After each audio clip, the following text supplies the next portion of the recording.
لا حول ولا قوة إلا بالله العلي العظيم حسبنا الله ونعم الوكيل نعم المولى ونعم النصير أعوذ بالله من الشيطان الرجيم بسم الله الرحمن الرحيم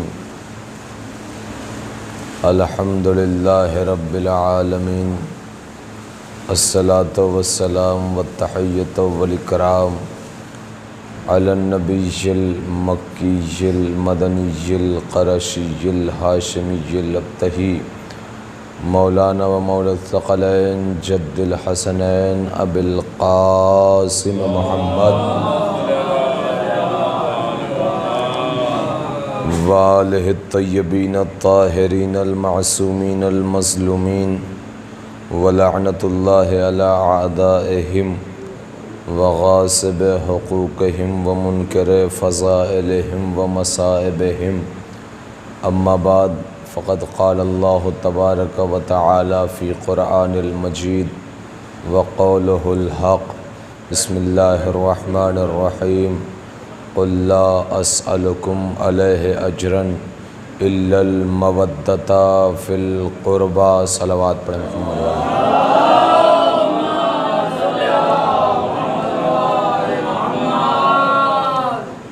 عزیزان محترم، برادران عزیز، سوگواران سید الشہداء،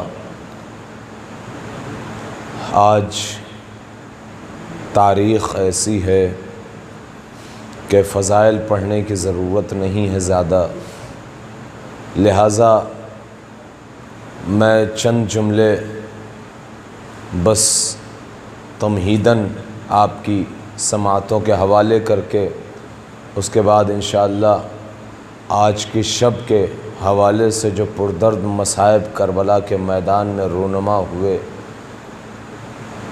وہ آپ کے سامنے پیش کروں گا۔ پروردگار عالم ارشاد فرما رہا ہے کہ میں کچھ نہیں چاہتا اجر رسالت میں مگر یہ کہ محبت اہل بیت، اور اہل بیت کی محبت تبھی دلوں میں رسوخ کر سکتی ہے کہ جب انسان مکمل طور پر اللہ کی وحدانیت کو سمجھتا ہو اور مانتا ہو۔ لہٰذا عزیزان محترم، اس کو سمجھنے اور ماننے کے لیے اور اہل بیت کی محبت کے لیے میں دو جملے فضائل کے کہوں گا، وہ بھی بڑا قیمتی جملہ ہے، وہ بھی سمجھنے کے لیے ضروری ہے کہ ہمارا تزکیہ نفس ہو، ہمارا محاسبہ نفس ہو، جس کے لیے امام فرماتے ہیں حاسبوا قبل ان تحاسبوا، اپنا حساب کرو اس سے پہلے کہ تمہارا حساب لیا جائے۔ لہٰذا امام کا جملہ ہے حاسبوا قبل ان تحاسبوا، کہ اپنا حساب کرو، اپنا محاسبہ کرو اس سے پہلے کہ تمہارا حساب لیا جائے۔ لہٰذا عزیزان محترم، ہم اپنا حساب کیسے کریں؟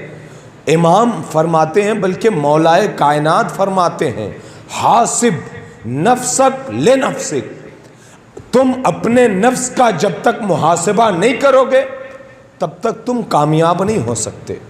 لہٰذا تم اپنے نفس کا محاسبہ کرو اس سے پہلے کہ تمہارا حساب لیا جائے۔ اب دیکھیے ایک مثال دے دوں اور اس کے بعد مصائب۔ ہم اپنے نفس کا محاسبہ کیسے کریں؟ رات کی تاریکی میں جب بستر پر لیٹنے کے بعد ہم غور کریں کہ ہم نے 24 گھنٹے کون سا ایسا کام انجام دیا کہ جو اللہ کو اور اہل بیت کو ناگوار گزرتا ہے، اور کون سا ایسا کام کیا جس سے اللہ اور اہل بیت خوش ہوتے ہیں، راضی ہوتے ہیں۔ بس یہی ہے تزکیہ نفس، اور یہی تزکیہ نفس اگر آپ کے اندر آ گیا تو آپ زندگی میں کامیابیوں کی بلندیاں طے کرتے ہوئے نظر آئیں گے۔ لیکن اپنی زندگی سے وہ ساری چیزیں ہٹانی پڑیں گی کہ جو چیز آپ کی ترقی میں مانع ہے، جو چیز آپ کی ترقی میں دشواری پیدا کر رہا ہے۔ کیا کہا؟ حاسب نفسک لنفسک، اپنا محاسبہ کرو اس سے پہلے کہ تمہارا حساب لیا جائے۔ سامنے آپ کے یہاں پر گارڈن ہے، باغ ہے، باغیچہ ہے۔ آپ نے ہمیشہ سنا ہوگا کہ باغیچہ جب ہوتا ہے، کوئی گارڈن ہوتا ہے، تو اس کا ایک مالی بھی ہوتا ہے، اس کا ایک رکھوالا بھی ہوتا ہے۔ اور اس کا کام کیا ہوتا ہے کہ جتنے بھی پھول اور پودے اور پیڑ ہیں چھوٹے چھوٹے، جن کو بڑھانے کے لیے، جس میں پھول اور پھل لانے کے لیے اس کی بڑی کوشش رہتی ہے، اس کی ذمہ داری رہتی ہے، اس کی دیکھ بھال کرتا ہے۔ لیکن آپ نے ہمیشہ دیکھا ہوگا کہ اگر اس کی جڑوں میں یا اس کے برابر میں کہیں کہیں گھاس اگاتی ہے تو لوگ کیا کرتے ہیں؟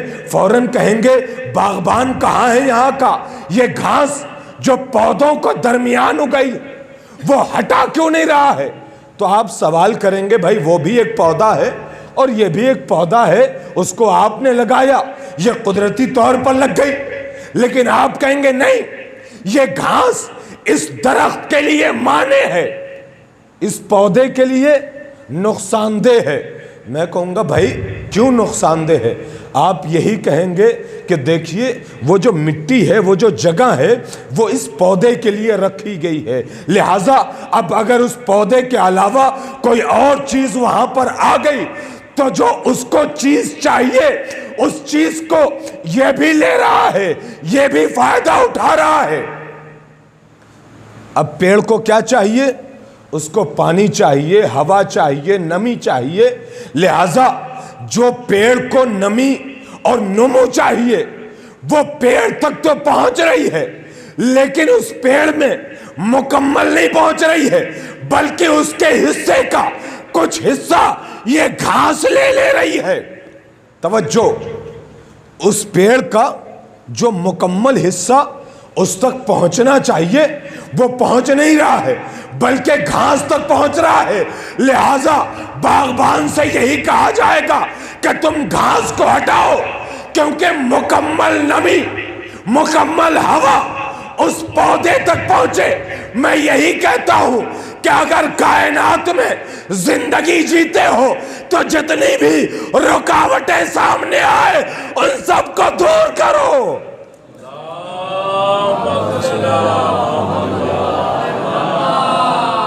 ان تمام رکاوٹوں کو دور کرو، اور اسی رکاوٹ کو دور کرنے کے لیے امام نے فرمایا کیا؟ حاسبو قبل ان تحاسبو، اپنا محاسبہ کرو اس سے پہلے کہ تمہارا حساب لیا جائے۔ لہذا وہ جو گھاس ہے، وہ جو مشکلات ہیں، وہ جو پریشانیاں ہیں، وہ جو رکاوٹ ہے، ہماری بلندی کے لیے ان رکاوٹوں کو آپ پہلے ہی ختم کر دیجئے، تاکہ دنیا میں بھی اور آخرت میں بھی آپ بلند ہو سکیں۔ عزیزان محترم، اس بلندی کے لیے امام نے فرمایا کہ ہر مشکلات کو اپنے آپ سے دور کر لو، لیکن ایک ایسی گھڑی ہے کہ جس گھڑی کے لیے امام نے چراغ بجھا کے کہا، چراغ بجھا کے کہا کہ تمہارے سامنے مشکل ہے، تمہارے سامنے موت ہے، تمہارے سامنے دشواری ہے، تمہارے سامنے جنگ و جدال ہے، تم چلے جاؤ۔ لیکن یہاں پر آخرت بھی بن رہی تھی، دنیا بھی بن رہی تھی، لہٰذا امام کے چاہنے والوں نے کہا مولا اگر ہمارے زندگی کے 70 بار بھی ختم کر کے اللہ لوٹائے گا پھر بھی ہم آپ کا ساتھ نہ چھوڑیں گے۔ جزاک اللہ زاداروں، ہم آپ کا ساتھ نہ چھوڑیں گے۔ آج ہے شب عاشور، میں نہیں کہہ سکتا کہ کتنے غم کی رات ہے، بس آپ خود درک کر لیجئے کہ شب عاشور کون سی رات ہے، شب عاشور ہمیں کیا پیغام دے رہی ہے۔ امام نے ظاہراً اجازت لی تھی ایک شب کی، مہلت مانگی تھی، لیکن امام نے مہلت مانگی نہیں تھی بلکہ ایک رات کی مہلت دی تھی تاکہ حر جیسا ہیرا اہل بیت کے دامن تک پہنچ سکے۔ لہذا آج مولا نے پوری شب عبادتوں میں گزاری ہے۔ روایت کہتی ہے کہ جب لوگوں نے خیام کا پہرا دیتے دیتے خیام کے قریب پہنچے تو کسی خیام سے رکوع کی آواز آ رہی ہے، کسی خیام سے سجدے کی آواز آ رہی ہے، کسی خیام سے بچوں کے پیار کرنے کی آواز آ رہی ہے، اور کسی خیام سے آواز آ رہی ہے، اے میرے لال، اے میرے لال، دیکھو کل حسین کے بیٹے علی اکبر سے پہلے تم ضرور شہید ہو جانا۔ اللہ اکبر، میرے لال دیکھو دیر نہ ہو جائے۔ امام حسین ہے کہ جو شب عاشور تمام کے تمام صحابیوں کو بتا چکے ہیں الگ الگ لے جا کے، دیکھو یہاں پر میرے علی اکبر کے سینے میں برچھی لگے گی۔ سعید، زہیر، تمہیں پتا ہے یہاں پر میرے قاسم کا لاشا پامال ہوگا۔ زہیر، مسلم ابن اوسجا، تمہیں پتا ہے یہاں پر میرے 6 ماہ کا اصغر گلے پہ تیر کھائے گا۔ اے حبیب ابن مظاہر، تمہیں پتا ہے وہ فرات کا کنارہ دیکھ رہے ہو، اس فرات کے کنارے میرا برابر کا بھائی عباس اپنے بازو کٹا کر سوئے گا۔ ہاں جزاک اللہ، آج شب عاشور ہے، گریہ کرنے میں ذرا سا بھی شرم نہ کرنا آزاداروں۔ آج جناب زینب گریہ کر رہی، آج جناب ام کلثوم گریہ کر رہی، آج جناب سکینہ گریہ کر رہی۔ امام حسین جب سارے اصحاب کو بتا چکے، ایک مرتبہ خیمے کا پہرا دے رہے ہیں، بار بار امام حسین ایک خیمے سے دوسرے خیمے جاتے ہیں، لیکن ایک ہی آواز آتی ہے، اللہ اکبر، اللہ اکبر، اللہ اکبر، سبحانہ ربی الاعلیٰ و بحمدہ۔ کہیں سے آواز آ رہی ہے، سبحانہ ربی العظیم و بحمدہ، سبحان اللہ والحمدللہ ولا الہ الا اللہ اللہ اکبر۔ لیکن امام حسین ایک خیمے کے پاس پہنچے، قیامت ہو گئی، ارے اس خیمے سے گریہ کرنے کی آواز آ رہی تھی۔ امام حسین خیمے میں داخل ہو گئے، اور جب خیمے میں داخل ہوئے تو پتہ ہے کون گریہ کر رہا تھا؟ جناب رباب گریہ کر رہی تھی، جو اصغر کی ماں ہے، جو اصغر کی ماں ہے، رباب گریہ کر رہی ہے۔ امام حسین داخل ہوئے اور رباب سے ایک جملہ کہا کہ رباب تم کیوں رو رہی ہو؟ رباب تم کیوں رو رہی ہو؟ عزاداروں، آج شب عاشور ہے، کل شہزادیاں بے مکنہ و چادر ہو جائے۔ اللہ اکبر۔ جناب زینب نے اسی رات تو بیان کیا تھا، اے رات نہ ڈالنا کہ اجڑ جائے گی زینب، اے رات نہ ڈالنا کہ اجڑ جائے گی زینب۔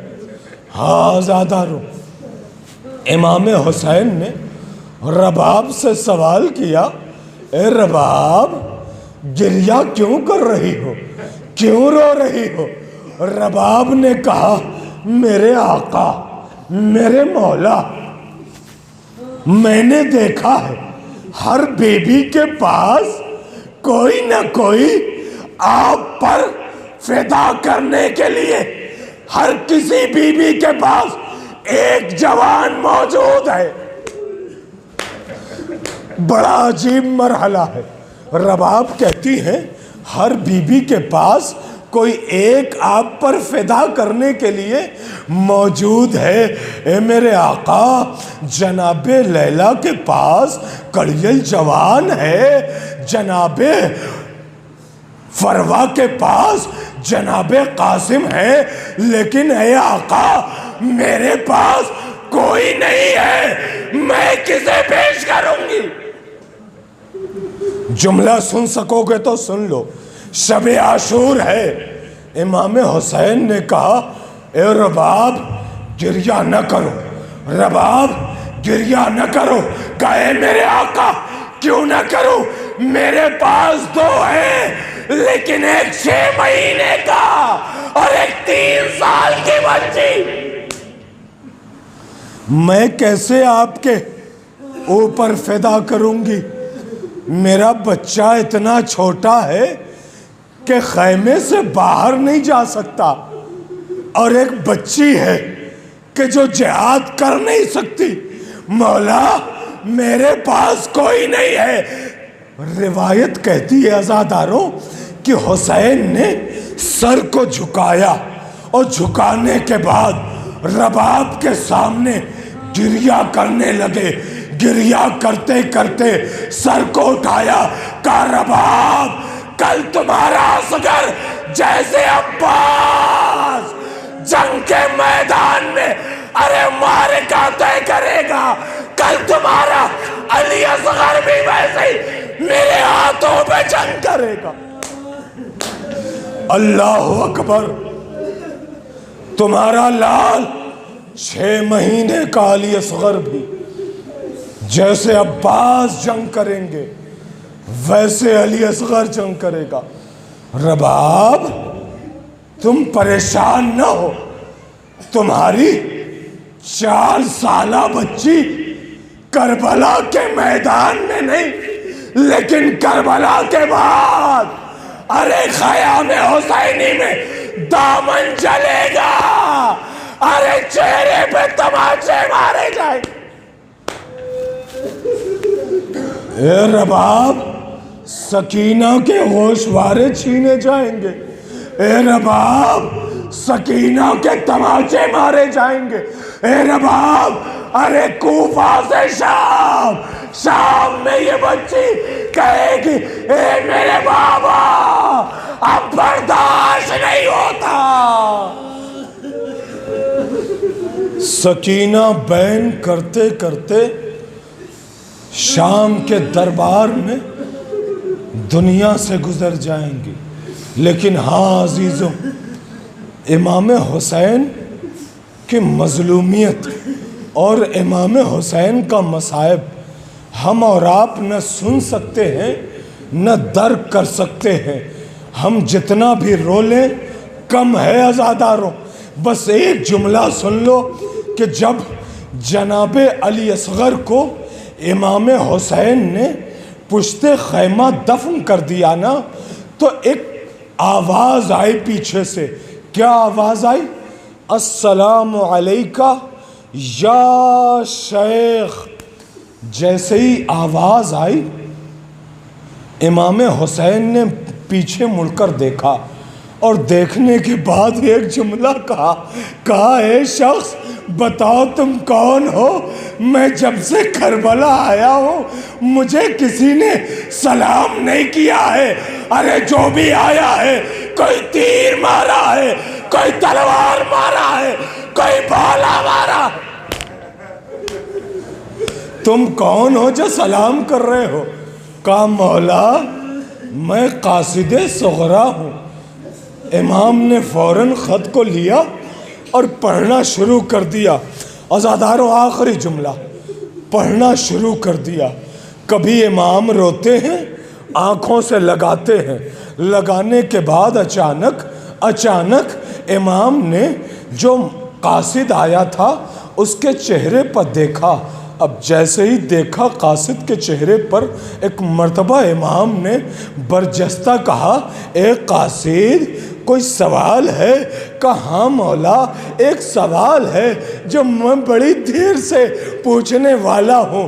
کہا کیا سوال ہے؟ کہا مولا جب میں مدینے سے چلا تھا نا تو آپ کی بیٹی صغرا نے کہا تھا کہ جب تم کربلا پہنچنا تو دیکھنا ایک مسند ہوگی جس پہ میرا بابا بیٹھا ہوگا, ایک طرف میرا بھیا عباس ہوگا, ایک طرف میرا بھیا علی اکبر ہوگا, ایک طرف قاسم ہوں گے, ایک طرف جناب اون محمد ہوں گے. مولا یہ لشکر کہاں ہے؟ گریہ کرو, شب عاشور ہے. مولا یہ منظر نظر نہیں آتا. مولا نے کہا اے قاصد صغرا, ارے تم نے بہت دیر کر دی. اکبر سو گئے, عباس سو گئے, علی اصغر سو گیا. جزاک اللہ جزاک اللہ. یہی حق ہے گریہ کرنے کا. آواز گریہ بلند ہے. آخری جملہ سن لو, شب عاشور ہے, دل چاہے تو گریہ کر لینا کھل کے, اور اگر اب بھی گریہ نہ آئے تو ایک جملہ سنو. امام زمانہ فرماتے ہیں کہ سلام ہو اس شہید پر کہ جس کے لاشے کو ایسا پامال کیا گیا کہ جیسے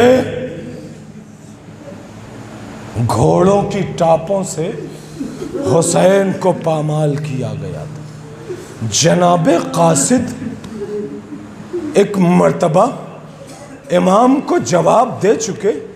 امام نے پھر خط لیا. آخری جملہ ہے, خاموش ہو کے پھر سے ذرا گریے کی طرف رجوع کرے. آخری جملہ ہے, کیا کہا؟ غیرت حسین دیکھیے. سارے شہید ہو چکے لیکن غیرت حسین دیکھیے. امام ہیں, خط پڑھ رہے ہیں, پڑھتے پڑھتے ایک مرتبہ قاصد صغرا کی طرف نظر کی. اب جیسے ہی قاصد صغرا کو دیکھا, قاصد صغرا دیکھ رہا تھا کہاں؟ بار بار خیمے کی طرف, بار بار خیمے کی طرف. میرے مولا کو رہا نہیں گیا. کہا قاصد میری موجودگی میں خیمے کی طرف دیکھتا ہے. قاصد نے پتا ہے کیا کہا؟ مولا ہاں میں خیمے کی طرف دیکھ رہا ہوں, لیکن اس کی وجہ یہ ہے کہ جب میں مدینے سے چلا تھا تو آپ کی بیٹی صغرا نے کہا تھا, اے قاصد جب کربلا پہنچنا تو دیکھنا کہ خیمے سے 6 مہینے کا بچہ گٹلیوں چلتا ہوا آئے گا, میری طرف سے اس کو پیار کر لینا. قاصد میری طرف سے اس کو پیار کر لینا.